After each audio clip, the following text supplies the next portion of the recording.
Welcome. Oh, and I'm on a mic now as well, which is always a little bit scary. Don't like it. Okay, the only reason I put this slide up is because I had some brand photography taken recently and I actually like some pictures of myself. So every single time I do a presentation, I put up pictures that I like of myself so that actually you're not going to look at this and you can see the filtered images. Although this one here, I'm a bit cross with myself because I tried to stretch it to me, so I look a bit stretched and a bit sideways. So, welcome, hello. The other reason I put it up is if you want to follow me, you can find me on mindthegap.academy on Instagram. What I would recommend is no one searches Mind the Gap, because I was doing one of these talks a while ago and someone pointed out to me that if you actually search Mind the Gap, it's not something anybody needs to see ever, okay? Now, my background is marketing and communications, so you would think that I might have actually gone through this due diligence before I actually came up with the company name. But no, I saw the name, thought I liked it, didn't think twice about all the perverts out there, and hence there we have the wrong company name. So please search for the right thing. Okie dokie, the purpose of today is to talk about how you look after the beating heart of your business and stay sane. Who works for themselves in here? Cool. And then people work for other corporations and organisations. The fact is, we could call this anything other than, it doesn't matter whether you work for someone else or whether you work for yourself. What it is, it's about how we look after ourselves in business, how we look after ourselves in the working world. Okay, so how do we do it? Well, wine, I think, is quite good. Chocolate, binge eating Haribos on a conference, that's always something. But there is a lot of other stuff that we can do as well. But the first question is, who thought about cancelling today? Because they didn't have enough time. There was something going on. They were a little bit overwhelmed. We do that so often in business, don't we? We do that so often in our working lives. Oh, well, I haven't got time to do this, so I'm going to do this instead. And then you spend all this time worrying about whether you've got time to do it rather than just actually cracking on and doing the sodding thing. How's everybody about swearing? Because I do swear quite a lot. I draw the line at certain words for obvious reasons, but, there might be a few swears, so I apologise. Okie dokie. So the first thing that I want everyone to do before we get started is just pause for a minute. Just spend a couple of minutes now, and I'm going to start talking because I can't help myself, thinking about what you've gained from today. So if your thought process this morning was, oh shit, I have not got enough time for this today, how am I going to fit it all in? Just have a moment now and just think about what you've taken away. And it might be that all you've taken away is that A, you're bloody awesome, and B, you were doing all this stuff anyway, so therefore it's made you feel better about yourself. Or you might have taken away some really good things that you can implement in your own working lives and your own organisations with your teams. But there's benefit in doing something like this today. So a little bit about Mind the Gap Academy, not Instagram account. Because that's what we have to do at these conferences, is I have to talk to you about how brilliant I am. I am brilliant. If you've got an organisation that needs any training or development or coaching, then just give me a call, because I need to pay the mortgage, basically. But you can also go on all the usual channels and find out a little bit about me. I talk about Mind the Gap as we, but it's me. This is it. I'm a consultant. I set up business when I was 26 weeks pregnant. I was running a team in an office in Manchester. It was a mobile communications company, telecoms. And I don't know if anyone is old enough to remember, but back in the day when people used to read newspapers, in the back of the newspapers, there used to be every mobile phone offer in the world of what you could get and how you could get it. So I worked for a company that did all that. There was hundreds of us. They floated on the stock exchange for about 28 million, and then they bombed. Not literally bombed, they went. So then I had to make a huge team of people redundant. And then I sat there and I realised I was 26 weeks pregnant with a massive bump. I was not one of these people that looked great pregnant. My bump came into the room about 3 hours before I did. And I thought, what am I going to do? It's all right, I'll get a job. Quite good at what I do. I can go in, I can get a job somewhere. So I went around all the agencies. I was in PR and communications at the time. And every single person said, come back when that's gone. Thank you very much. I then went to the job centre. I was just telling these guys before. I then went to the job centre and I sat in front of the lady in the job centre. I live in Salford and the job centre was in Eccles. If anybody knows Eccles, they probably know what's coming now. So I'm sat in front of this lady and I'd, made an effort, thought I'd looked a bit worky with my Hoosif bump. Sat down and I said, I'd like a job, please. And she was like, okay, what do you do? And I said, PR and communications. And she said, what? And then I thought, well, anything really. And she went, well, love, you're pregnant. And I went, mm-hmm. She went, well, why wouldn't you just go on disability benefit? Because I'm pregnant, not disabled, and I quite like working. Oh, no, we can't do that here for you. So I set up business on my own. That's what I did. So I set up business and was working 6 weeks after I had Izzy, who was not the easiest of babies, not the easiest of children. She's now 19. And spent a lot of time juggling and moving forward. So I get it. If you're working for yourself, I get the juggle. If you're working in an organisation, I also get the juggle. It doesn't matter whether you're having a baby, whether you're dealing with family issues, whether you're dealing with mental health issues. Running a business, building a business, working in businesses these days is blinking hard work. So I'm here today, because this is also Winnie. She's my employee of the month every month. So when I talk about it's actually me and the bloody dog. But, it makes me sound bigger than I am. So, she gets employee of the month all the time. But what I do is I help individuals thrive. I help them develop their strengths, their skill sets, and crucially, everything I do is about people's well-being. I start with how you're functioning and what you need and how you can make it better. So what I'm going to do today is I'm going to take you very quickly, because I've only got a little bit of time and I forgot to time it. So if anyone's timed it, then just get up after 30 minutes and go. I'm going to introduce you to the ABC of mastering your mindset. It's going to be a little bit like speed dating with your mind because I talk really quickly and we really should do this over about 2 hours. It's a good 2-hour session and I know you all want to get home. And Lord Prince Tyler, otherwise known as my 16-year-old son, does like to be picked up from school. So if I talk slowly, then the poor little human that he is will probably be outside school wondering what these are for and how he's actually going to get home. 3 key steps. I think the thing to take from it is that the good work has to start with you. And I can't say it often enough. Every single business I go in, every single person I work with, every single person I coach, I start from the premise of, if you are not looking after yourself, if you are not looking after the way that you are surviving, there's absolutely no way you are going to thrive in a workplace. You can't do it. It's physically impossible because you are going to be too overwhelmed by everything that's going on with your life. It is that simple. So that's it. Off you pop, go. We're done. Thank you very much. Of course, it's not that simple, is it? Because actually, it's all good and well knowing exactly what you need to do. And then, of course, you've bloody well got to go out and do it. Well, that's quite frustrating as well, isn't it? Because I have searched for the best part of God knows how many years for that fairy to come in and wave a magic wand and sort everything for me. But she's disappeared. She's gone. She does not exist. And then I realised I had to do it for myself. I had to look after myself, I had to put myself first. We've all heard the analogy of putting the oxygen mask on yourself first before you can go and help anybody else. That's what today is about. So the thing about the ABC is that it's easy as ABC. Do you remember when we learned our ABC? No, probably not, because, I can't remember last week, but, definitely can't remember all those years ago. But the way you learnt your alphabet, the way you learnt your ABC was that probably people sung it to you. You practiced it.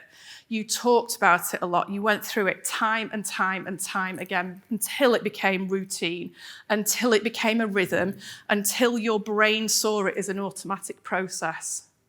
And then that was it. So that's what we need to do with our mindset. That's what we need to do when we're trying to stay sane in the workplace. We need to make sure that we're practicing things and moving it forward.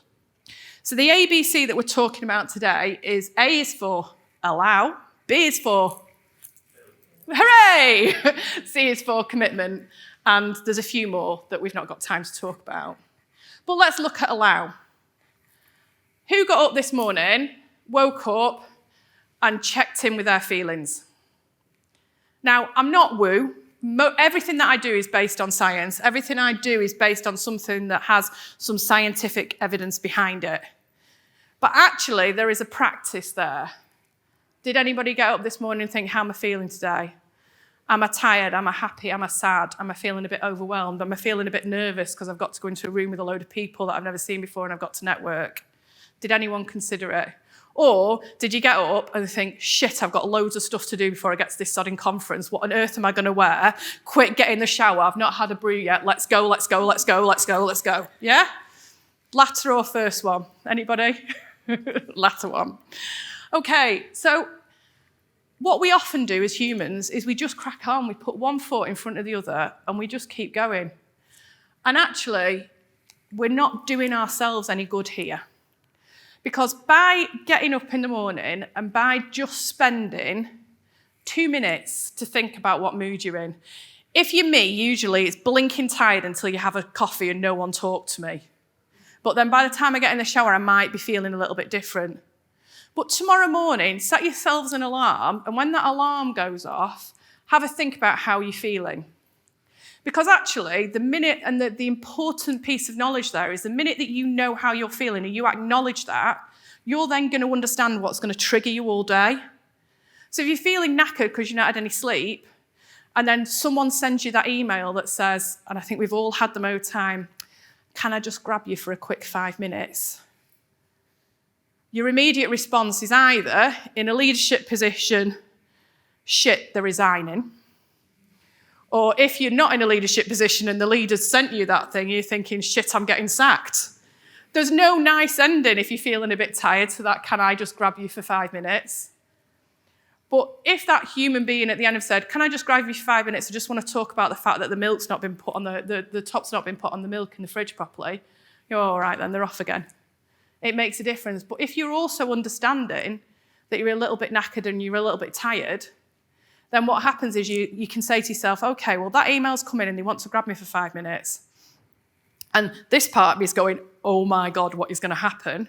But actually, I'm going to think about that and the fact that I'm a bit tired and I'm being a bit triggered. And actually, what I'm going to do, therefore, is I'm going to understand that they've just asked to see me for 5 minutes. So I'm going to respond saying, no problem, when's good for you? Can you just give me a bit of context? Boom, situation over. And therefore, it makes things different. So the first thing that we need to do is we need to allow ourselves permission to check in with how we're feeling. And then we need to allow ourselves to self-regulate, to understand what our responses are going to be to particular situations. And then it's about starting every day with an intention. Now, I'm not, again, suggesting we all sit there and have 5 minutes woo time and we make our intentions and we make our practices. I get up every single morning, most mornings, and I write what's called the morning pages. And basically what that does is that keeps me sane. I wake up in the morning and I write down every single thing that comes into my head. It's brilliant. There's a lady called Julia Cameron who has come up with the whole sort of morning pages thing, and she does an artist's workbook. It's easy, I'm sure it's easier to say than that. And actually, that has made a difference to my sanity because I get up and all the thoughts in my head go onto a piece of paper. And the science behind that is it takes it from the creative right brain, the worrying brain, into the illogical left brain. You put it down onto a piece of paper and you can see, what you need to action, but B, is it actually worth worrying about?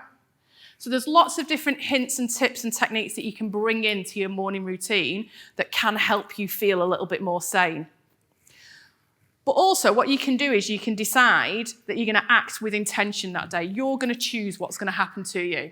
So how do you do that? Well, you process what's going on. You process what's going on in your head. You give yourself a little bit more time.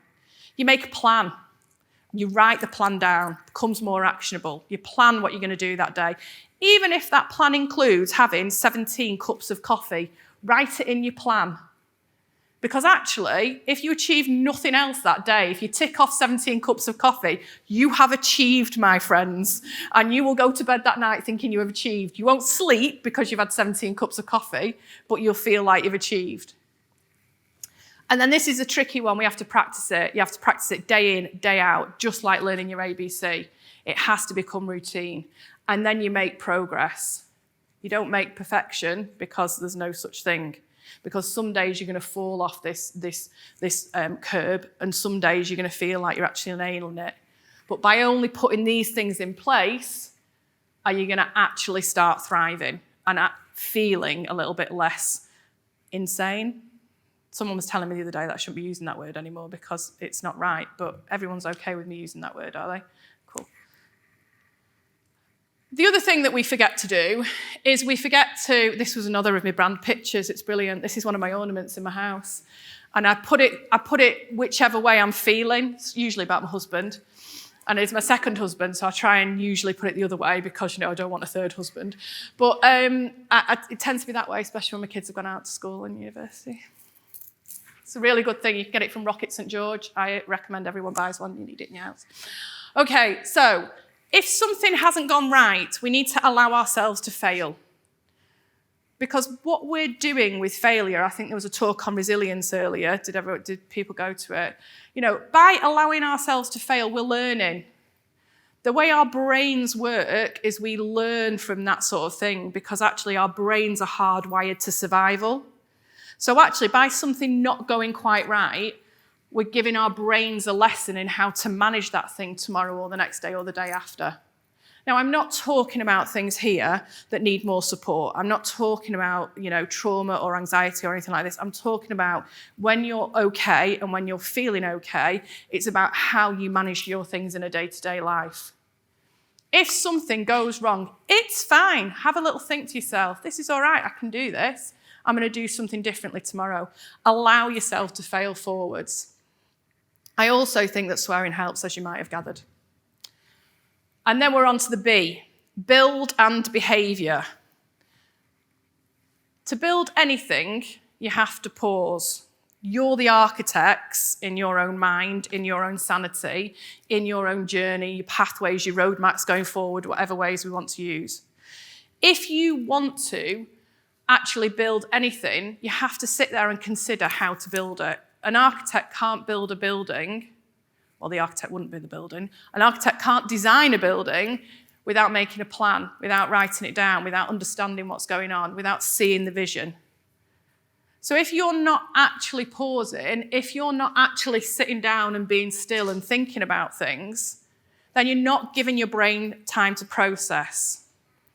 Okay, small child in the room, please shout at me if I swear. I will not swear now going forward. Okay. I have got a story about my children and swearing, but I won't tell it now. And anyway, so the other thing is about our brains is there's something on our brains called the default mode network. And the default mode network only happens when our brain is in active rest. So if you imagine your brain as being like the scanner in the airport, you put your bag through, and if you're like me, it beeps every single time because you put something in it that you shouldn't have put in it. Your brain has to go, all your experiences have to go through that scanner to be filed in the right part of your brain. It's obviously a lot more complicated than that, but I cannot understand it in any other language other than that. So if you can go and Google it, there's all sorts of science and neuroscience you can go into the background. But let's think about it as a scanner. So something happens to you, something happens at work, you get that email and you wonder what's going on, then it has to go through the scanner, it has to beep through the scanner, and then it has to be filed in the right section of your brain. If you're not spending any time in active rest, then that process of putting it in the right part of your brain, the filing system's not going to work properly because your brain's too busy trying to deal with all this stuff that's going on, and there's not enough processing time to put the stuff in the right places. So if you allow yourself a period of active rest every single day, 15 minutes, and by active rest, that could be eating a meal, it could be doing the shopping. I don't know why you do that as active rest, but it could be going out for a walk, going out for a run. Whatever floats your boat that's not involved in the actual pressure of your day-to-day life, that's going to allow yourself the processing time that you need to be still and understand what you can do next. So have you ever had those thoughts that, like, when you get in the shower and you suddenly go, I know how to do that now, I know how to change that, or I know I'm going to reply to that email, or you wake up at 3 o'clock in the morning and all of a sudden you can write a novel because, you're awake at 3 o'clock in the morning. And that's because your brain's processing it all and it's going through it. So the first thing is to be still. Before you can build, you have to be still. Rest. Rest will make you more productive, more creative, more efficient, and it's often the hardest lesson of the talk. Anyway. One of the things that I say to all the businesses that I go in and work with is pause. And often that's just met with a, really? Are you mental? I'm paying for this. And it's like, yeah, because if we pause, we can reflect. I was on a call just before this talk to a business that I'm working with who's having a challenge with a member of staff.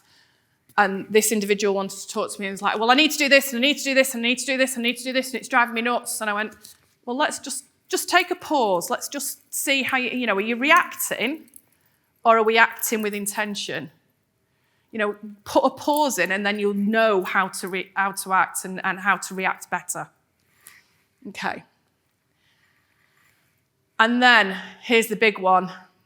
I used to say, and in fact I think it's still on my Twitter bio, that I am the queen of spinning plates. Well, it turns out if you spin plates or you reckon you're really good at multitasking, actually you're a bit crap really, because multitasking is a myth. And the best thing that you can do is focus on one thing at a time. If you try and multitask, something comes into place called the switch cost effect. And the switch cost effect is basically when you're trying to do multiple things, if you're trying to drink this water and actually talk at a presentation, what's happening is you're thinking, I'm drinking the water. Oh, I need to do this presentation now. And there's a period of time, the switch cost effect, that takes you out of one task into another task, which is wasted time. So by focusing on one thing at a time, by actually getting your list an action list, not a fan of to-do list, your brain thinks, I have to do that, therefore get out clause.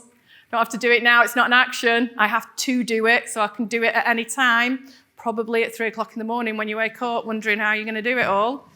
Call it an action list, your brain sees it differently. But that's how we need to talk to ourselves. That's how we need to bring that language in there. I don't know what's happened to my slides. They looked really good last night. Anyway, one thing at a time. Focus on that one thing at a time. And then build a wall around it. Set the boundaries. This is how I'm going to do. So if someone then comes to you and you're doing that one thing, say, can I just talk to you about that? Find the ways that you can turn around and say, I'm just focusing on this right now. Can I give you a shout in 25 minutes? Can I give you a shout in 40 minutes? Can I come back to you on that? Learn how to actually turn around to people and say, no, that's not right now for me.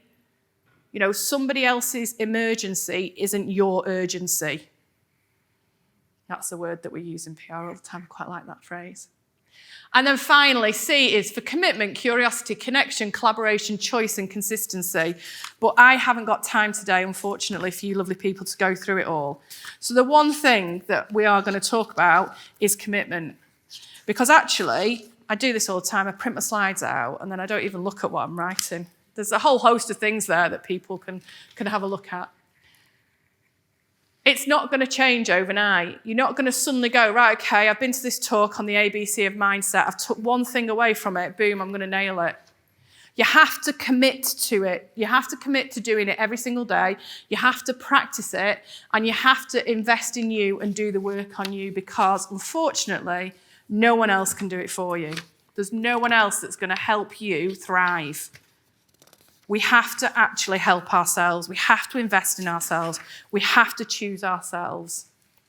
And the easiest way to do it, I love this theory. It's called the marginal gains theory or something like that. Anyone heard of it? It's brilliant. It was British cycling team. Won't go into detail, but you can Google it. But basically, what they say is by making a 1% difference, the compound effect of that is massive. So actually, by doing just a 1% difference, by coming out of here today and saying, the only thing I'm going to do tomorrow morning is I'm going to check in with my feelings. I'm going to check in with how I'm feeling, therefore I'm going to understand what triggers are moving forward. That 1% over 6 months, over 12 months will make you thrive much more than you would have done had you walked away and not done anything today. And actually, we can all make a 1% difference. My 1% difference today is I've only had one blue ribbon. I could have had 5. I have made a 1% difference. A compound effect of that over the next 4 years is that I might lose £1. But there's still a compound effect of it. So it's that consistency and commitment to ourselves, that commitment to our 1%. And actually, the other thing that's really important is a bit of accountability. And because there's not loads of you, email me if you feel like it and tell me what 1% commitment that you're going to make to yourself from this talk or from anything you've taken today that's going to make a difference to how you work, how you thrive moving forward. Because A, by writing it down, and B, by emailing it, you've already made yourself more accountable. You're already more likely to action it. You're already more likely to bring it forward. And I quite like seeing what you're all going to do, because then I might copy. And then we all have to put a slide up like this. Well, you don't, actually. I do, because this is my business. There's lots of different ways that you can work with me. If you're in business, I can come in, I can coach your teams and help you thrive. I do individual one-to-one business coaching, of which there's someone who wrote some really nice things about me in the room. So, I'm all right, aren't I, Sarah? Or you can follow me on all the social media shizzle. I do a weekly newsletter, which isn't sales. It's just about how you can look after yourselves a little bit better. And that's it. More nice pictures of me, stretched. I hope you enjoyed it. That's your whistle-stop tour to the ABC of mindset, how to thrive a little bit more. As I said, I can talk for hours, but I need to go and pick up the Lord Prince Tyler so we can get home. And hope you enjoyed it. Hope you enjoyed the day. Any questions, give me a shout. Thank you ever so much.